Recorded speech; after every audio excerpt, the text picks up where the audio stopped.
সাদিক কায়েম ২০২৪ সালেও তিনি ছিলেন ঢাকা বিশ্ববিদ্যালয় ছাত্র শিবিরের একজন নেতা। জুলাই গণঅভ্যুত্থানের নেপথ্যের এই নায়ক সময়ের পরিক্রমায় হয়েছেন ঢাকা বিশ্ববিদ্যালয় কেন্দ্রীয় ছাত্র সংসদ ডাকসু ভিপি। দায়িত্ব পালন করেছেন দেশের অন্যতম বৃহৎ ছাত্র সংগঠন বাংলাদেশ ইসলামী ছাত্র শিবিরের কেন্দ্রীয় আন্তর্জাতিক সম্পাদক হিসেবে। সেই পথ পেরিয়ে আজ তিনি দেশের সবচেয়ে গুরুত্বপূর্ণ সিটি কর্পোরেশনগুলোর একটির মেয়র প্রার্থী। প্রশ্ন হলো, এত দ্রুত কিভাবে বদলে গেল তার এই রাজনৈতিক যাত্রাপথ? চলুন খুঁজে দেখি। গত কয়েক বছরে সাদিক কায়েমের রাজনৈতিক উত্থান বেশ দ্রুত হয়েছে। জুলাই গণঅভ্যুত্থানে সক্রিয় ভূমিকার মাধ্যমে জাতীয় পরিচিতি, এরপর ডাকসু ভিপি নির্বাচিত হওয়া, সম্প্রতি যুক্তরাজ্যের অক্সফোর্ডে একটি অনুষ্ঠানে অংশগ্রহণ, এসবই তাকে দেশের তরুণ নেতৃত্বের আলোচনায় রেখেছে। সাদিক কায়েমের নাম প্রথমে আলোচনায় আসে জুলাই গণঅভ্যুত্থানের পরে। জানা যায় তৎকালীন ঢাবি শিবির সভাপতি সাদিক কায়েম গণঅভ্যুত্থানের অন্যতম সংগঠক ছিলেন। এরপর ডাকসু নির্বাচনে ভিপি নির্বাচিত হওয়া তার রাজনৈতিক পরিচিতিকে আরও বিস্তৃত করে।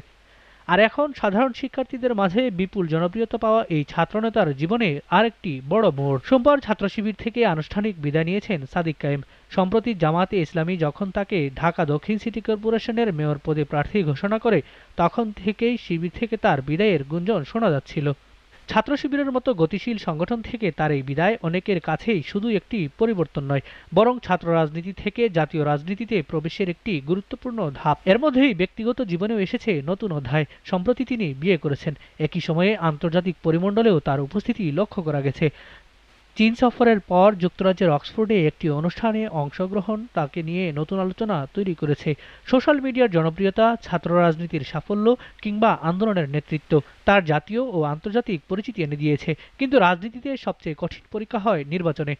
যদি শেষ পর্যন্ত তিনি ঢাকা দক্ষিণ সিটি কর্পোরেশনের মেয়র প্রার্থী হন, তখন আর শুধু ছাত্রনেতা নন, নিজেকে প্রমাণ করতে হবে একজন জনপ্রতিনিধি হিসেবেও।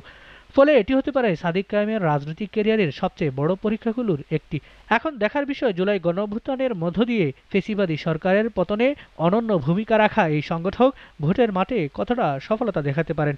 জনগণের রায়ে তিনি কি শেষ পর্যন্ত মেয়র হতে পারবেন? কমেন্টে আপনার মতামত জানাতে ভুলবেন না। ধন্যবাদ।